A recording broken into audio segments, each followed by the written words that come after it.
Welcome back to Meg's Mysteries.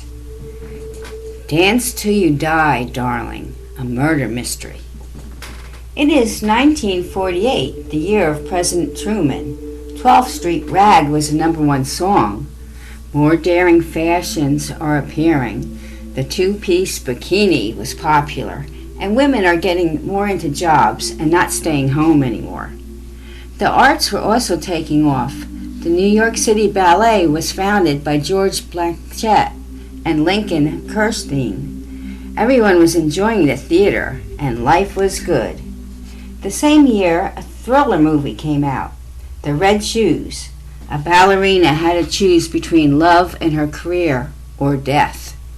This also ties into our new murder case. I'm a female detective, not too many of us around. My partner, Matthew Moore, kids me all the time. I got stuck with the first female detective. I tell him, "You're the lucky one." He says, "Well, we'll see about that." And we have one doozy of a case now. My name is Julie Parker, and we have one heck of a murder to solve. 4 ballerinas have been found murdered in Greenwich Village area, all wearing ballet costumes and the red ballet shoes, just like the movie. Maybe they're killed for the art.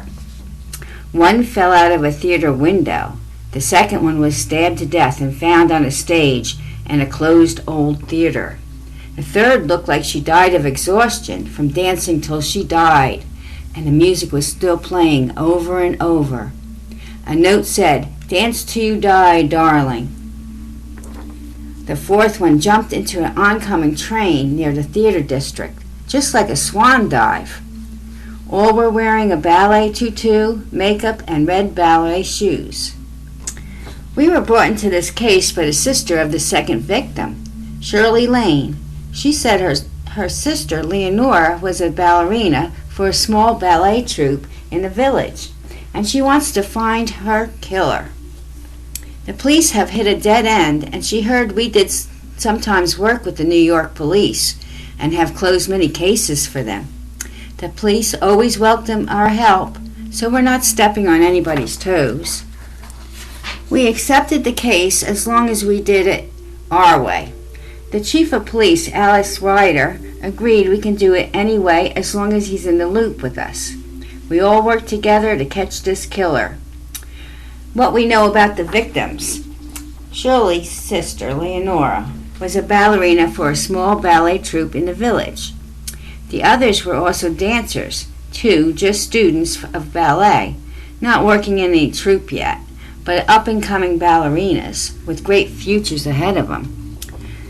And one was a rising star and member of the New York City Ballet. Now there's a new missing girl, Paula Danes. Her partner, Emmett Powell, just reported her missing after her last performance. She also worked for the New York City Ballet. Someone's trying to take these girls, 4 already murdered, but why and how? The victims. Victoria Blaine jumped out of the movie theater window. Then Lenore Lane's, Shirley's sister, was stabbed to death and found on a stage of an abandoned theater. Anonymous called to the police telling them where to find her. Jeanette Lee, she's the one that took a swan dive onto an oncoming train. The note said, "Take a swan dive." It was sewed onto her tutu. Leanne Grayson, she looked like she died from exhaustion. A note by her body said, "Dance till you die, darling." Her body was also found in another old building made up to look like a stage. So now we have a missing dancer, Paula Danes. Hope she's still alive, but we have a lot of work and we have to do it fast. So how do we catch this killer in time to save Paula? How did he make these women do these things and kill themselves? How do you make a person jump out of a window or jump into an oncoming train to their death? Or dance till you die? The only one was Leonore. He must have stabbed her in cold blood. Did they use some kind of mind control or hypnotic state to make them harm themselves? And why Leonore was the only one that he killed himself? This one was personal, face-to-face murder. Now Paula awaits his rage. So Matthew and I had a plan, but it will be hard to catch him before he kills again. We have such little time. All the victims had similar shapes and almost could be sisters. I also fit into this category, young, athletic, and could be mistaken for a dancer. I can blend in because I look the part. Not that I can dance, but I can take over after the ballet is over. Take her place and see if he takes the bait. It seems all the girls were taken after a show. The students were taken after their classes. That was the last time anyone saw them alive. So now it's December 10th. The production of The Black Swan was opening, and I managed to slip into the part of the prima ballerina. Take her place after the last curtain call. We hid her with the police to protect her. I went to the dressing room after. We hoped to lure the killer in. The performance was well publicized in all the theater magazines and newspapers. He couldn't miss it. It was a highly praised ballet by all the critics. The theater owner and the choreographer, Desmond Lane, allowed us to come in, and they didn't want any more dancers to come any harm. Mr. Lane, he seemed jumpy and nervous. He said, "I can't take any more of my beauties to be harmed." I said, "You're very nervous." He said, "I always am when we open up a new production." I found that odd because I would have expected him to be nervous because of the murdered ballerinas, not the opening of a ballet. I told Matthew, "Watch him closely. He knows too much of our plan." Matthew agreed and put one of the undercover police watching him at all times. But we wanted the killer, whoever it was, to make a move and try to take the prima ballerina, which was me. The place was sold out, and we had many undercover police in the audience watching everybody. It could be anyone, a patron, theater worker, a male dancer, who knows? So we're watching everyone. The prima ballerina I was doubling for did the ballet and the curtain call. When we hid her, I took over. We looked exactly alike. I went to the dressing room, where there were so many flowers and cards. One huge bouquet, purple-black roses, stood out. A card said, "Dark roses for the Black Swan." This was strange, and we asked the employees who dropped them off, but no one knew. But I did, the killer. Then I left out the back door of the stage, like the real ballerinas always did, to avoid the crowds, and to go to her waiting car. Many dancers leave this way after they say goodbye to their adoring fans and sign the autographs, which we had the real girl do before I took over. She was watched at all times and never in harm's way.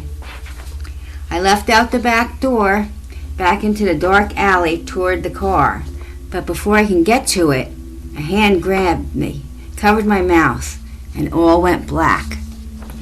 I woke up hours later in a dark old theater. Laying next to me was Paula Danes, dressed like the other dancers with red shoes and all. I didn't know it, but she was still alive. He had her for days. She moved and was barely alive, but she told me what he did and said to her. She said he told her, "She will dance till you die," and kept calling me darling and laughing, and then he left me. I told her who I was, and we heard him coming. She said he was the owner of the old abandoned theater, the Emerald Theater. It was closed down. We're in Greenwich Village. He's crazy. He told me, "I am Jordan Alexander, and no one can dance unless I tell them to." She also said he told her and boasted about the other murdered girls and how a genius he was. He said he drugged the girls and then he hypnotized them to kill themselves. He was inspired by the new movie, The Red Shoes, that came out this year.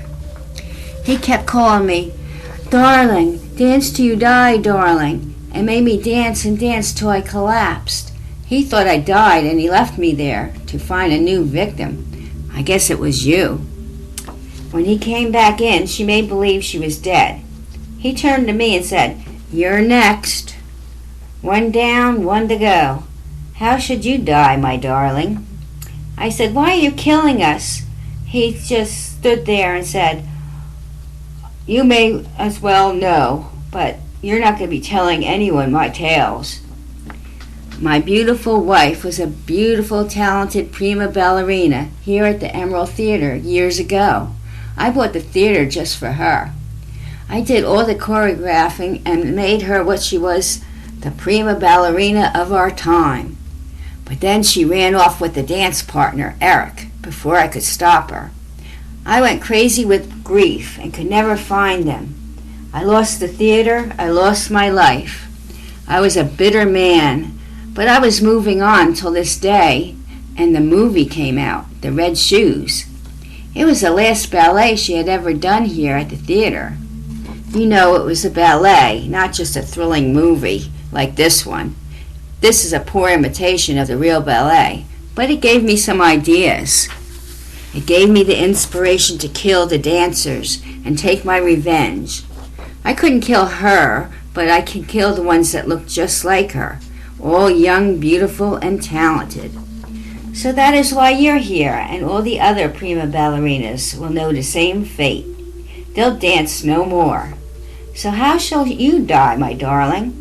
I know, I'll dress you up like the others and pose you in Washington Square Park for all to see your final dance. With, of course, your red ballet shoes. You'll be my finest dancer. I'll put you under the Christmas tree. It's all lit up for all to see. Then the doors burst open and the police and Matthew were just in time. They were following me and saw where he took me. He started to stab me, but the police shot him, with the knife just inches away from my throat. Matthew untied me, and the police got Paula to the hospital. She'll be okay, physically, but mentally it'll take some time. Emmett, her dance partner and boyfriend, was waiting for her there. As Matthew untied me, I said, "Took you long enough." A week later, I was back at work waiting for the next case. I told Matthew, "You can't get rid of me that easy." He said, "I guess I'll keep you around. You're not too bad for a detective, even if you're a girl." I gave him one of my $1,000,000 smiles and said, "You're not so bad yourself, a little slow, but I'll keep you around too. You came just in time. We make a good team, don't we?" And then the phone rang. Maybe another murder case. This case of the Dance Till You Die, Darling was officially closed. Hope you enjoyed this murder mystery. Come back next week. Same time, same channel. We'll be seeing you.